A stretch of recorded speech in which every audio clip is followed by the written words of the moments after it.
We're not the type of sleep company that's going to tell you to spend 10 hours in bed. We believe sleep is a means to an end. That's what we think about at 8 Sleep. What did you do from a marketing perspective to grow the business? Everyone sleeps. It was difficult because we had to pick. So then we thought about the people who were... How did you get Elon Musk, Mark Zuckerberg, and celebrities as well? How do they speak about it? It depends. What's the biggest mistake you've made? There are many. For the first 5 years of the company, we were basically trying to be someone we were not. The investor that came in to the board said, if you don't reposition this brand, you're not going to be able to raise money again.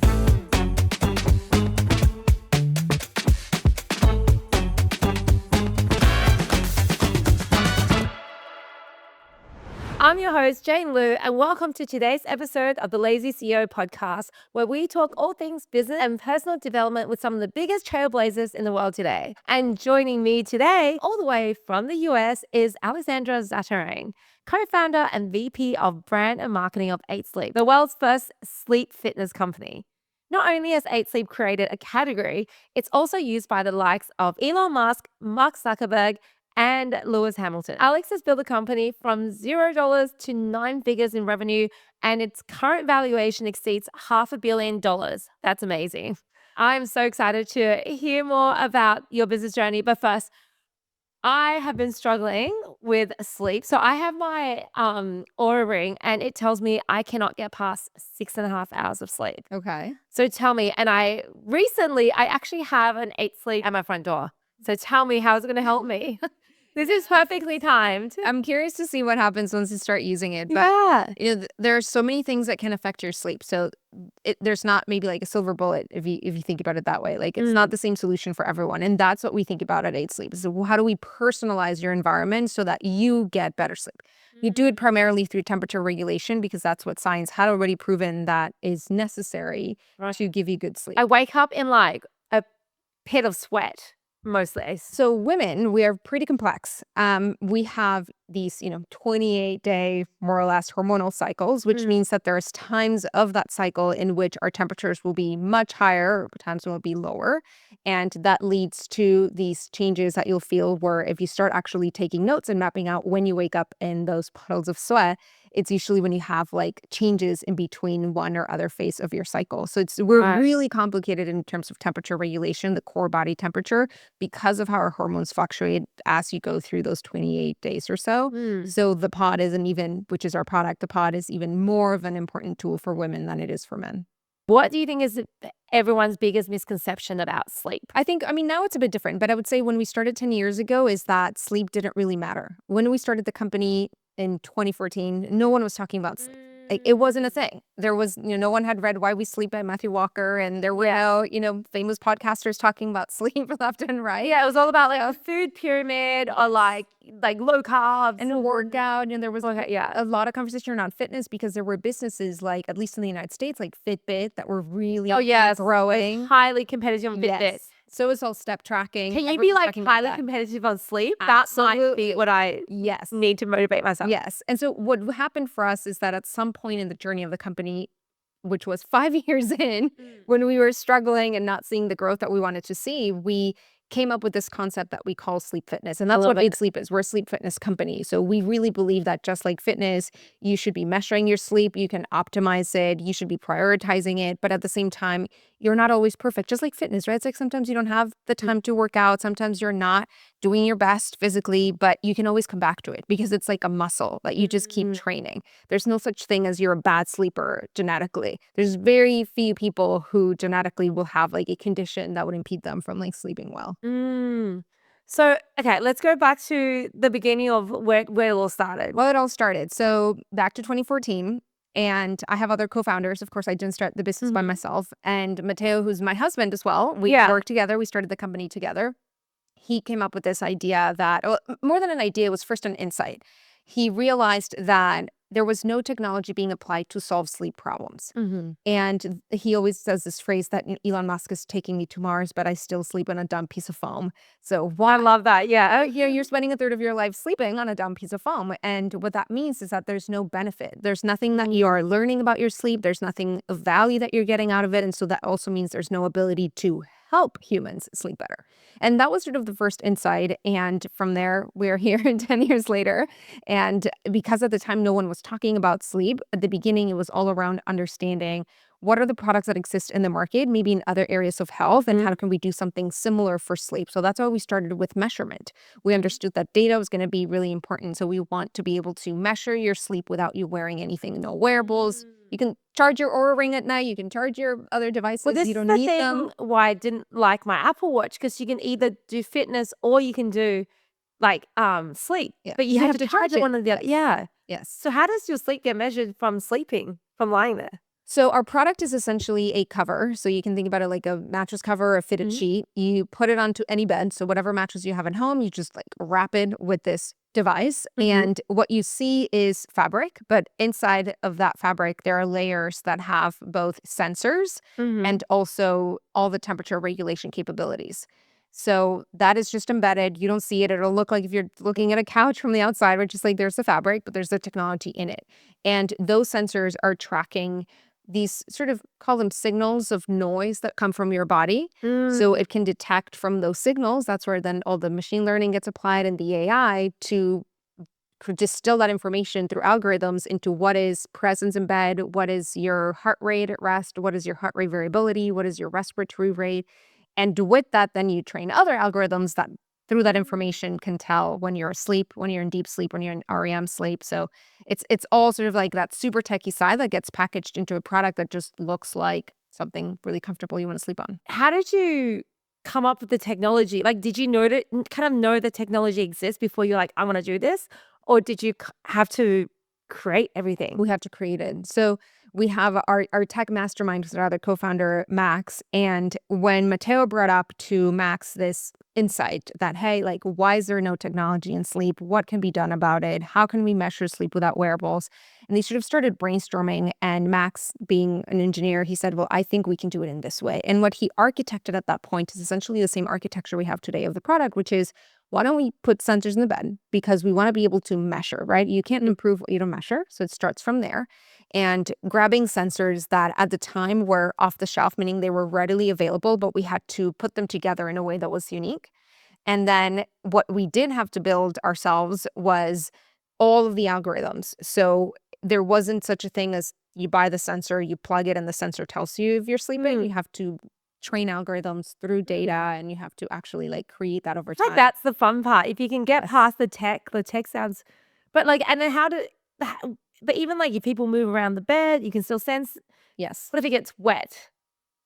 The bed. It won't sense if it's wet, but But they'll be like, what if it gets dirty? How do you wash it? it's similar to a piece of furniture where you could just like use the cloth over it, Wow. you know, like sort of rub it. You can't toss it in the laundry, so you cannot put it in a washing machine. Oh my God. Yeah. So like, I remember I had this amazing breast pump that my mom, like a portable one, and my mom put the whole thing in the dishwasher.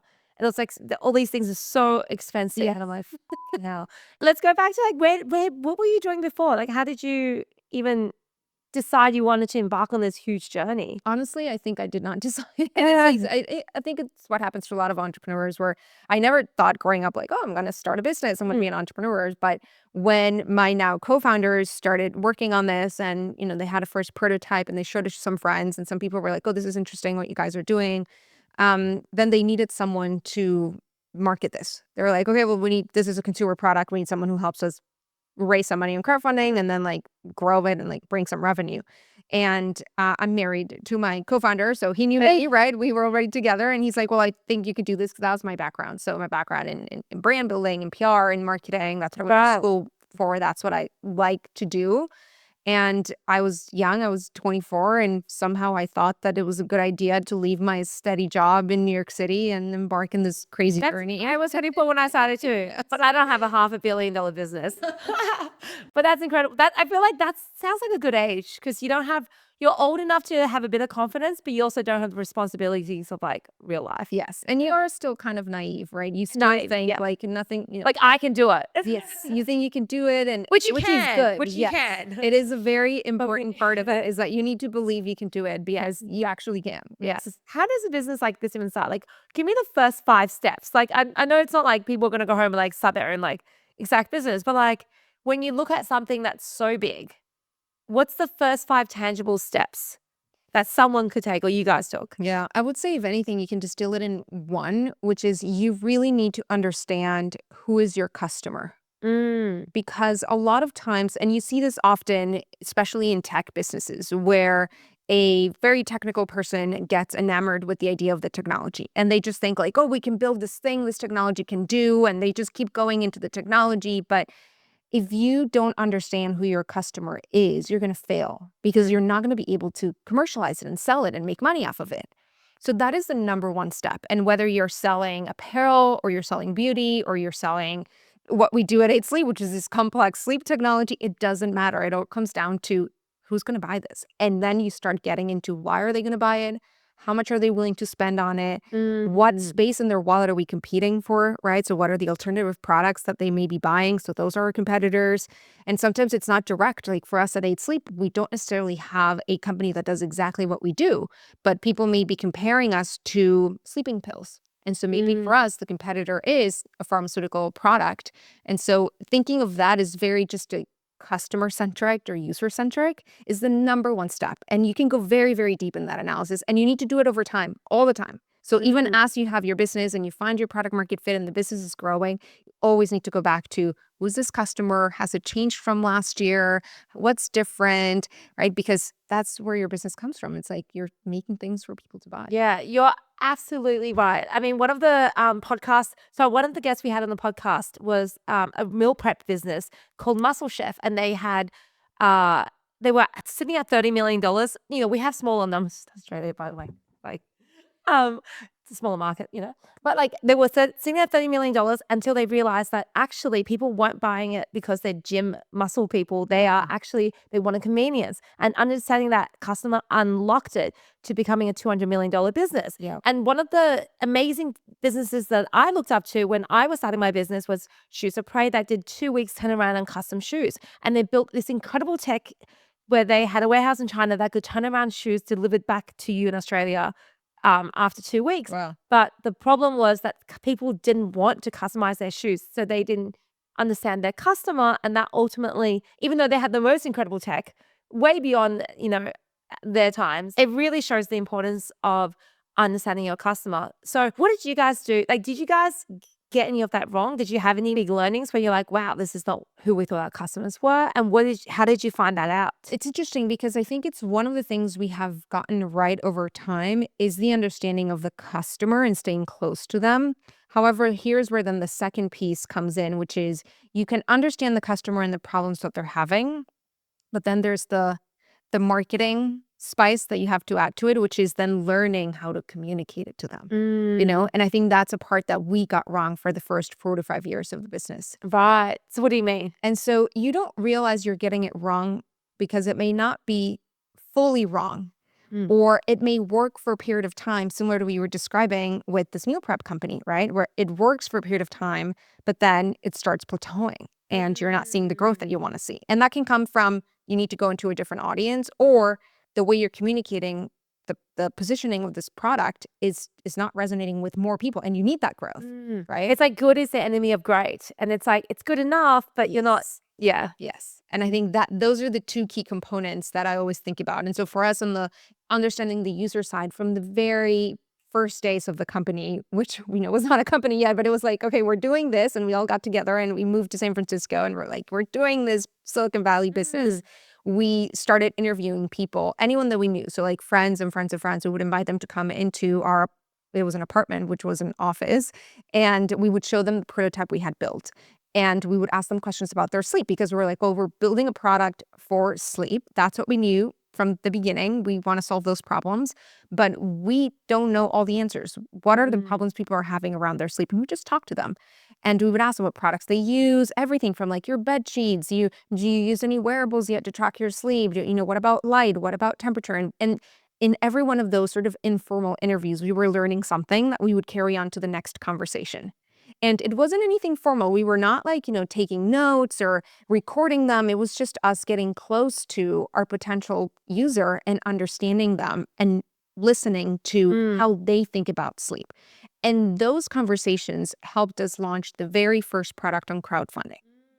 All of those conversations informed how we positioned that first product on crowdfunding. How long was that process? That was probably like 6 months of preparation.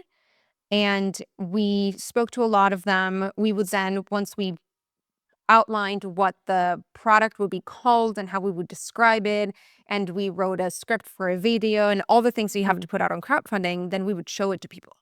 We'd say, okay, what do you think of this, right? Do you understand it? Does it resonate? Where does it resonate? Where does it not? And so we kept polishing and polishing and polishing until when we launched it one day and then waited to see who was going to pay for this product that didn't exist yet. How was the first round of crowdfunding? So it was super successful. Yeah. So we launched at the beginning of 2015 and we sold over 8,000 units in pre-orders, which was like over $1.5 million. Wow. Those pre-orders. And it was really successful. And I think what made it successful is that we understood through those conversations who was going to be the buyer of that product and how to position it to them. But that only lasted so long. So what helped us succeed in crowdfunding didn't necessarily transfer on to the next phase of the business, which I think can happen to a lot of companies. Right. Okay. Before we get to the next phase, how did you, with the customers you spoke to, like, or the people you spoke to, how did you actually find the people to speak to? Was it just family and friends? It was Or did you literally actually friends. go out to random? No. It was just all friends, people that we knew. And then we would invite them to. How do you make sure your friends and families weren't like telling you what you want to hear? This is interesting because I do think in at least in the US, something that you see, and I did not grow up in the US, but I'm from Mexico, right? So I see this like cultural differences where like in the US and particularly in Silicon Valley, there's this culture of building and people are used to giving each other feedback. There's just so many people who are building stuff. Yes. Build stuff. Yes. You know? I feel like that when I'm in America, everyone's doing something. Everyone's so slashy, wanting like they're one thing, but they're also doing something else. Yeah. Like your Uber driver is sending me demos, you know, like Yes. yeah. And so then you know what that's like, and you're not going to go to your friend and lie to them just because you want to be nice, because that's going to pay back one day, right? Like your friend being honest to you and then you being honest to them. And so that culture really does help. So we were never concerned that people were not being honest. I think if anything, you receive like really honest feedback and thoughts. Yeah. What were your next phases of growth? So then we launched on crowdfunding and that was pretty successful. And, you know, as people may know in crowdfunding, sometimes you launch things that aren't necessarily fully built out because you're trying to raise money to build them. And so from there, it was the entire journey of actually figuring out how we were going to manufacture all of these 8,000 units that we just sold, that we totally underpriced, by the way, because you don't know what you don't know. So, but from there, I think another significant milestone was getting into a sort of the most eminent tech accelerator in the world, which is Y Combinator. And we got admitted to that program. And it was pretty significant because it gave us access to a community of people that were doing the same things that we're doing. So that doesn't mean that everyone who's building a business needs to go to Y Combinator or needs to go to an accelerator. But I do think like finding community is something that really boosted us, right? Like who are the other people out there in the world that are going through a similar experience? And it helped us learn from them a ton. Yeah. I think it also helps you to like dream bigger. When you're in a room with everyone who has bigger dreams, it kind of makes you realize that yours can actually come into fruition. Absolutely. Yes. You see so many different types of companies, you hear about the success. And I do think in those circles, people are more like vulnerable and willing to share. It sort of creates this like halo of just, you know, confidence. And in Y Combinator particularly, they're very keen on things sort of being off the record, right? Like things are shared and things are not going to get posted around about your business. And that really, really helps. And that made a big difference for us because at the end of that program, we were also able to raise from investors, like actual like venture capital, which is, you know, sort of the more conventional path for a hardware and technology company like we are. Doesn't mean it is for everyone, but it was pretty important for us because of the type of business that we're building. And so that is another key moment. And from there, we were off to China to try to build these products and set up a team and set up manufacturing and whatnot. So do you think the hardware part is the hardware or the software part is the hardest part of your business? It's almost like not a two-sided marketplace, but I find those businesses so hard that you just have this added on component of complexity. Yes, it is really hard. Because they need to keep up with each other because, Yes, I think the hardware part is more difficult because of capital management. That is what makes hardware hard and also time to develop. So you're in these different cycles, whereas in software, you could be iterating every day. Like, yeah, releasing, you're setting out updates. Yeah. Here is like you need to, prototype it, you need to test it, and then you go through like different phases of the hardware development process, and then you need to invest in building tools or building machines that build the product. And so that part is just more capital intensive. The cycles to convert the capital you invest into revenue for the business are a little bit longer. And that doesn't mean that building the software is easier. It's just that from the business perspective and the cash conversion cycle, it looks very different. And in our case, we have to marry all of that plus operations and customer service and marketing, because on top of being hardware and software, we're consumer, whereas there's other businesses that may be hardware, software, but they're not selling to individual consumers every day. What's the biggest mistake you've made so far? There are many, because I think when you've been building something for 10 years, there's so many mistakes that you make. I think the biggest one that I talk about often is when for the first 5 years of the company, we were basically trying to be someone we were not. And I refer to this often because it's something I think you can relate to as an individual. It's almost like if you were trying to pretend to like a certain type of music for 20 years of your life just to like fit in. Yeah. And that's what's going to make you the friends that you want to make. It was kind of like that. As a company, it's the same thing. As a building, it's the same thing. As a business, you're creating a brand, which means it's basically the promise that you're making to people about who you are and what they get from you. And for the first 5 years of the company, we were sort of lost. We were like a teenager that's trying to fit in, pretending to look a certain way, talk a certain way, be a certain thing. And we were doing that because we didn't know better. But what we were achieving through that is like you were not relevant for anyone. When you're building a brand, you can't be all things to all people. Yeah. And instead, what we were trying to do is, well, we're a sleep company. We sell products. Everyone sleeps. And so why don't we just look at what these other successful companies in Silicon Valley are sounding like and looking like and how they're marketing themselves. And we just replicate that and we do it for sleep. Yeah. And that's not how you Yeah, build a when brand. you try to please everyone, you please no one. And there's, Yes. So what did you do to kind of like pull that back or like niche it down? Yeah. So it was exactly that. It was Did you find that when you niched down, it actually grew? Absolutely. Right. So what happened, it was a bit of a wake-up call because it was after we raised what you call Series B of funding. So that was sort of like our third round of funding. And the investor that came in to the board said, he told me, if you don't reposition this brand, you're not going to be able to raise money again.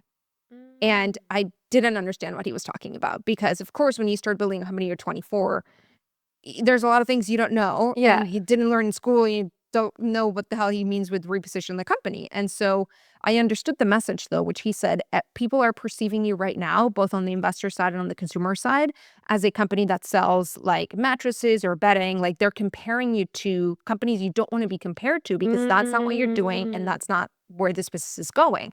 So unless you change that perception, you're not going to be able to win. And he was completely right. I would love to see the old branding. That's so interesting. Because I see it now. You can It's very sleek. It's a tech sleek fitness business. You can see it. Yes. And it changes everything. It changes, first of all, like what you think of yourself, right? It was a bit like going through therapy. We went through a process. We identified who could help us, like guide us through that process of repositioning, what that means. So I learned all of that, which is really fascinating.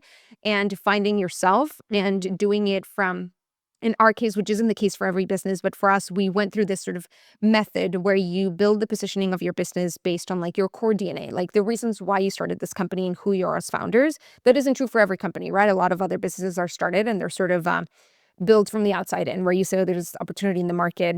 I may not be that person or empathize with that look or with that lifestyle, but you can still be successful if you just like do the positioning really, really well. For us, it was from the inside out. And what we realized is that what we had been hiding until then is our true belief of sleep, how we see sleep as founders. We believe sleep is a means to an end. We're not the type of sleep company that's going to tell you to spend 10 hours in bed and to, like be lazy and have pancakes while you're in bed and drinking your coffee. That's not us. For us, sleep is about living your best life when you wake up. It is about the energy that you get from it. It is about performing at work or athletically or whatever is it that you want to do in your life. And we had been hiding that because there was no other company talking about sleep that way. So we thought that was going to sound crazy.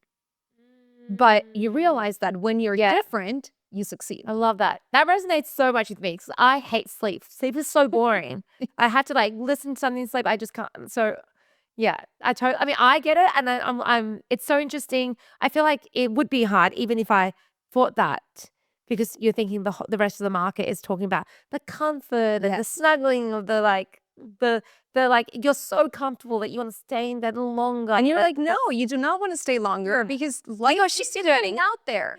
You know, you want to go live life. Why do you want to spend 10 hours in bed? Now, I'm not telling you you're going to spend 2 hours, but that's exactly how we were feeling. It's like people are going to think we're crazy if we say this. And we sort of held hands and jumped forward and said like, okay, no, like this is it. This makes sense. And that completely changed the trajectory of the company. Of course, it's not just about what you say. Then you have to implement it. There's tactics and whatnot. So what did you do from a marketing perspective to grow the business? Because I know that, I mean, like it's a huge business in the US. You're kind of like now coming here to introduce it more to the Australian market, which is great. But for me, it was through word of mouth, a friend recommended. And then you've got a very, very good ad strategy, digital marketing strategy. Because, you know, I'm through the funnel. I'm like, it's already coming. You don't need to say me. But it's very good. What's been working for you guys? Yeah. So it goes back to what I was saying before of starting with the customer. So when we did this new positioning of the brand, we also identified who's the customer we're going to focus on. And everyone sleeps. So it was difficult because we had to pick. Sometimes for companies, it's very straightforward. You may be making a breast pump. So it's like, well, it's for moms who are breastfeeding, right? But for us, it's everyone sleeps. So we have to pick someone. And we had this positioning where we came up with this whole concept of sleep fitness and our perspective on sleep. So then we thought about the people who were going to most likely resonate with this message. You know, that's how we started. So, okay, we're going to pick this specific segment of the population in the world who already know sleep is important and they're probably already investing in something about it. They're either changing their habits or they're buying certain products. And so to them, our message is going to sound like a no-brainer. Like, yeah, this makes sense. I want to look into it. And, you know, we did the whole breakdown there more a bit like demographically. We went very, very, very niche. We decided intentionally to start with people that were also very much into technology because that's the world we were in, meaning all of our friends, our investors, our like sort of the influencers that we knew were in the tech community. And so as a business, that was also easier and cheaper because we had access to this incredible network that could help us boost like that word of How did you get Elon Musk to like and Mark Zuckerberg and all the sports people and and they were like celebrities as well? We have a lot of incredible people who sleep on the product, which is always just amazing. And some of which we cannot talk about because they haven't spoken about publicly, right? So we don't disclose it. And many of them, like the ones you mentioned, they have. And so then we can talk about how did they speak about it? Just like it depends, right? Everyone's a bit different. Mark Zuckerberg, one day when they launched Threads, he posted a question, or someone else actually, Daniel Arsham, who is an incredible artist who works with a lot of incredible brands, uses the pod, and he posted a question on Threads, which is a new app for Meta, and said something about sleep. And Mark replied, and he said that he used an 8 sleep, which we knew because, you know, there's obviously, of course, like there's people that are so VIP and they reach out to our team and they have multiple units. And so there's an interaction where we know. But we can't say anything. But he decided to talk about it and tag us, and we woke up and we saw this thing and we're like, this is insane.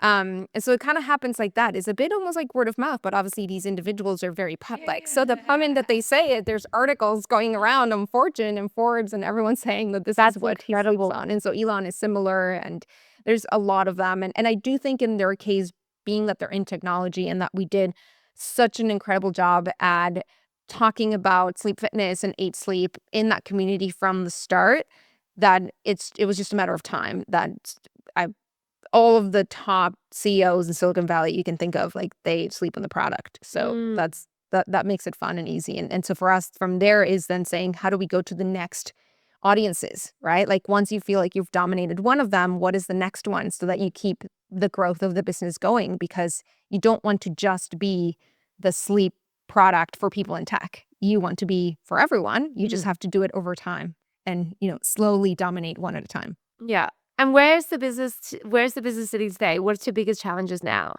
It's all about growth. So I think when you get the stage we're at is growth. It's just literally how fast can you grow and how do you reach more and more people? So we think our goal is to bring better sleep to 8 billion people. So how do we do it? Yeah. And so it's in steps. And so you think about new product introductions, because that's another way to also, of course, increase your growth and start using new products to solve problems for other types of sleepers. So whereas today we solve it for people who have temperature challenges, which is everyone has issues with temperature, but some people feel it more like a problem than others. We released a product earlier this year that does the same for snoring. So for people who snore, it takes care of their snoring. So it'll actually elevate the head to reduce or completely stop your snoring episode.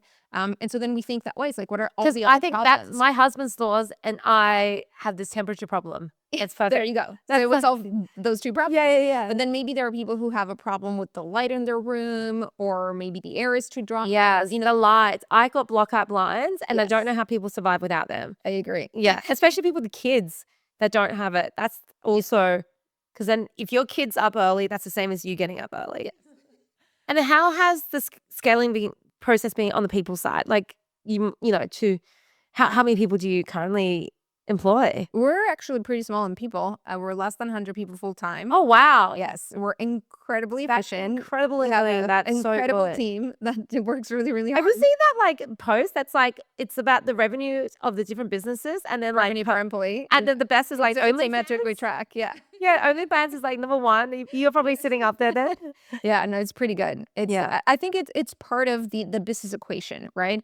It's not that you're trying to just like say, oh, I'm going to hire as few people as possible, but it's saying, how do you scale operationally in a lean way? And you can only do that when you hire great people, right? Because that's important, identifying like what are the talents that you need Yeah. and who are the best individuals at those jobs, because then they will be much more effective at doing their jobs. And then if you have fewer people, you can also pay your people better, right? Because there is a retain them, pie yeah. that gets split between fewer individuals. In the case, of course, of our company, which is pretty standard in Silicon Valley, but early employees also get a piece of the company. And so then you also incentivize them through the ownership that they gain as they stay in the company for longer. But so that part is really important for us, because when you hire few people for the business size that we are, identifying talent and nurturing the talent has been a topic, and especially in the last 5 years as the company started really scaling. And how's it been working with your husband? Because I work with my husband too. It's great. I Yeah. have to say it's great. And it's great because there's a few dimensions. One, I think if you pick the right partner and you build the right relationship, there's no one that knows you like your partner does. You know each other in much deeper ways than you would in just like a traditional business setting, which means, at least in our case, we're able to challenge each other and push each other and like help each other grow in our own roles within the company. He's my boss of the company. He's the CEO. I am the VP of marketing. I'm in charge of driving revenue and building the brand. And so I report to him, right? But he can also be the person who understands where I feel maybe more insecure, where I feel less confident, where I feel stronger, and have conversations that go deeper, right? Yeah. And like help you really grow. The other dimension is, I really do think like living with your business partner, for some people it may not work, but for us, it's great because we understand what we're going through. Yeah. Like, Yeah. we don't have to explain it. That takes like you're like, I've had a bad day. Yes. Yeah. I mean, for me, like my husband, because he just loves work, if he starts like doing when he was working for another company, that was a lot more frustrating. I was like, stop it. And now I'm like, oh, you're doing that? Okay, fine. I'll give you an hour. Yes, I feel the same. So when he's at the phone, I'm like, I'll wait for you to finish up. Instead of being mad that you're at the phone taking care of something that's important. And so what has been the toughest time for you? There's many, because at the end of the day, when you're running a business that, especially in the earlier years, needed capital infusions, right, from investors, there's many times when you feel like you're going to run out of cash. Yeah. And so that is really frustrating. And so I always tell to people who are starting businesses, like, if you can build a business that just is profitable from the get-go, or like you can get it to be profitable very early on, it's better, like controlling your destiny. Otherwise, it creates this unnecessary added pressure of like, on top of trying to figure out how to grow and build a product, you have to figure out how to stay in business by not running out of cash. I think there were also other moments when you have to make really difficult decisions, whether it's a personnel decision, right? Or we all went through a global pandemic and you have to figure out how to stay in business. I think that time probably in 2020 was just emotionally very difficult because there was a lot of uncertainty. And we had to make decisions on just like, what do we do with our digital advertising? Do we keep spending money on it? Like, should we stop spending? So But that we did you can end up conserve booming? cash? Because people. Correct. Yeah. Then obviously, but you don't know in those Yeah, first yeah, months of 2020 what things were going to look like. And you're sort of going blind as you were with a lot of other businesses. And that is where the power of the network and the people that you know and the other entrepreneurs you can reach out to and ask, what are they doing and how are they doing and what's trends are they seeing, and like helping each other. So Yeah, I that had you to don't be say alone. that moment was I've never spoken to as many people in the industry as like I spoke to more people in that period, Yes. in that first month than like the entire like 12 years before that. Yeah, and people were very open to help because everyone wanted a piece of information, right? So as entrepreneurs, you're almost like bartering. You're saying like, hey, I'll tell you what we're seeing because you'll tell me, and we're all learning from that. And it was so incredible to see like that openness to just help because we were all in this terrible moment together. Yes. Hi, we're founders of Hotfix Hair. It's a 2-in-1 dry shampoo and antifrizz solution. We've been operating for 6 months now with limited online sales. What type of marketing can be done on a low budget? Must you be present in meta ads to grow, or can you grow it organically? We love to grow our email subscribers also. And we think we need more capital to grow. Is crowdfunding a good avenue for raising funds? Okay, a lot of good stuff there. Yeah. I think let's start with the crowdfunding. I think businesses that want to consider raising funds through crowdfunding first should think about whether the audience that would back them on a crowdfunding campaign is going to find their product appealing enough to give them money, right? What do you think that threshold is? Like, what do you think you need? Like, do you need a sudden, like, everyone has a USP, but what do you think they need? I think it really depends on the audience, and this may be different between the US and Australia, right? But it's like, do people back these types of projects for hair care products on crowdfunding? Or maybe there's more of a theme, like maybe they back art projects, and so yours is just not going to succeed there because it's not the platform for it. And the other thing is the companies that tend to do well in crowdfunding, it's also because they've like built a certain community. So at least you get the initial push from a community that you've created. So maybe you have like a good following on social media, either the business or the founders, or you can get someone who does have an audience and a community to support you and spread the word, right? But you need to like kindle that fire. Yeah, it all goes back to like building a community, a following in the first place. Because basically, I think for a product like this, it's like there's two strategies, right? There's direct to consumer or wholesale. And it sounds like they're only doing direct to consumer online at the moment. And they've said that their sales are limited.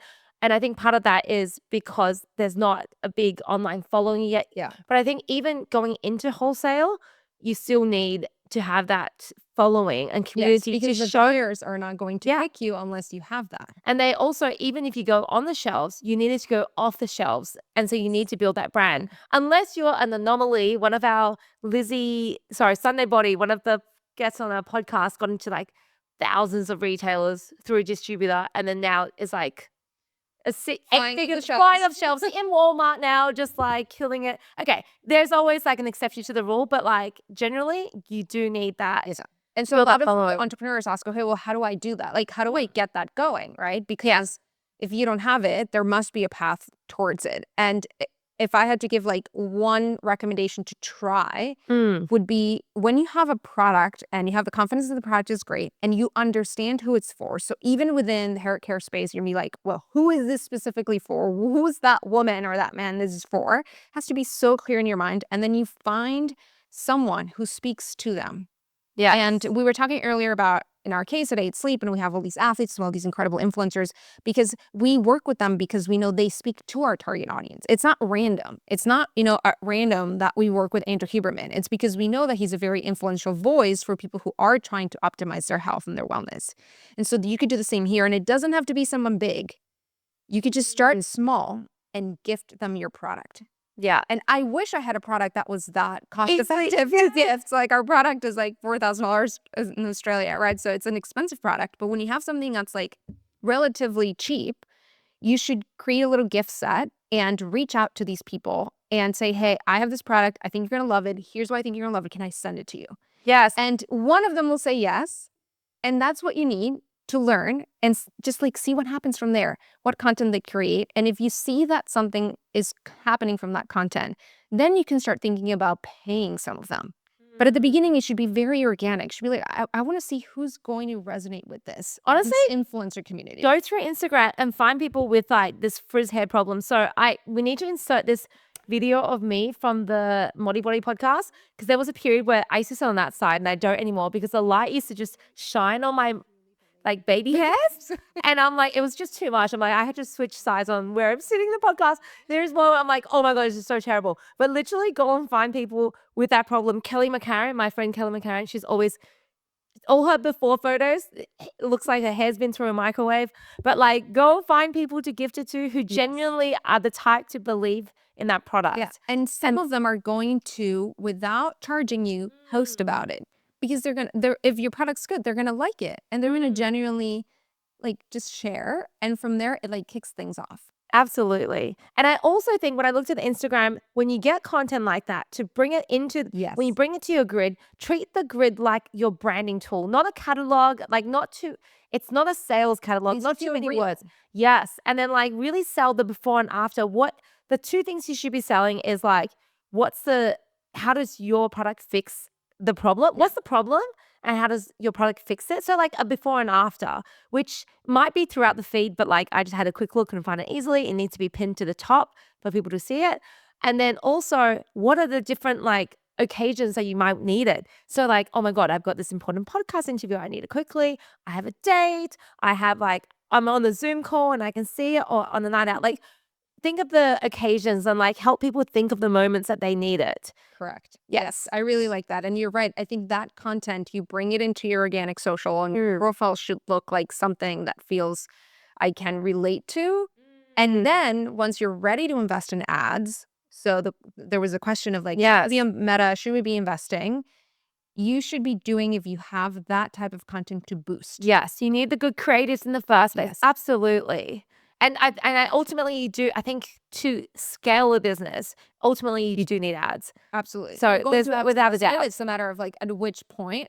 And then so you've done it and it hasn't worked, it's because the creatives probably aren't good. Also, I noticed that it's a $30 product. So the average order value is probably quite low. The basket value is low. So there's already a two for one bundling, but then that's probably also not high enough for meta ads. So try and be like, have one in the car, have one in your purse, have one at home, do a bigger bundle. And so you can get that average order value bigger so you can run more profitable meta ads. Yes, that's a big piece, because I do think that when you start investing in ads, and we talk about that a lot lately because we have a really high average order value. So we're really lucky because we can afford a higher. Yes, you can have we can invest more to bring you to buy the product, right? But when you have, as you were saying, a lower basket value or that average order value, it's going to be trickier. So you can also think of like the right time to invest in ads is when you're hit a certain milestone in AOV and you know how to get people there through bundling or through maybe merchandising where there's different products, or maybe you start selling other hair accessories, right? But like get people to spend more on your website so that you can invest more upfront to bring them into the site, because it's just not realistic that you're going to spend $10 to acquire them through meta ads. There's a threshold that you're going to have to invest. Yeah, absolutely. Hope that helps. Okay. Have you prepared 2 truths and 1 lie? Yes. Yes? I think Okay, I have some. I have a fear of public speaking. I am fluent in Italian. And I learned how to ride a bike in my 20s. Okay, interesting. I'm like looking around the room for like help. Okay, so you speak Spanish because you're from Mexico. So Italian is quite similar as a romantic language. So that one's probably true. I can't imagine you have a fear of public speaking because you're very well spoken. Although that might be the obvious lie because it's just throwing me off. And then learning to ride a bike in your 20s. I mean, I could barely swim, so that could be true. But like, oh, okay, help me, Caitlin. She's really good. I always call Darlene the friend. I think Okay, rational me wants to go with public speaking, but I think the actual one. Okay, public speaking. No. Yes, public speaking is a lie. Yeah, that's the one. Yay!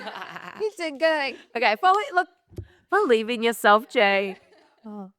Well, thank you so much, Alexandra. Wait, so tell me, how long are you here in Australia for? What are you doing for the rest of Just your for a trip? few days. Oh, So meeting a lot of amazing. people, and yeah, it's my first time in Australia, and I'm having a lot of fun. I mean, at least we're just seeing Sydney this trip, but it's amazing. Cool. Are you going to South by Southwest? We are, yes. Is that why you're the timing? That's the timing. Oh, yeah. cool. I was just there this morning. That's why I'm like rushing by. Yeah, Is this your first time? it is. Are you doing anything fun for yourself? I mean, you can give me tips on things that would be fun for myself, but we did an amazing walk yesterday. The Bondi Coogee? Yes. Yeah. It was so nice. Beautiful. Yeah. At least it was good weather. It was like miserable in the morning. So it turned. It was beautiful. Yeah. It was amazing. Honestly, if you're limited on time, you have a bunch of like things to do. I think the outdoors is like the best that we have. Amazing. Thank you so much for your time. And I am so excited to try my 8 sleep. My final question is, what's the best piece of advice you've received? I think that one of our investors, Vinod Khosla, talks often about how the team you build is the company you build. And we've done it wrong and we've done it right in different times of the company. And I think focusing on the team, you can't do it alone. So both the team that you hire, but also the people around you, your network, your mentors, your investors, your partner in life, right? Like everyone who's around you as you're building the business is really key. So make sure you do that wisely. Love that. Thank you. Thank you for having me. Yay, thank you.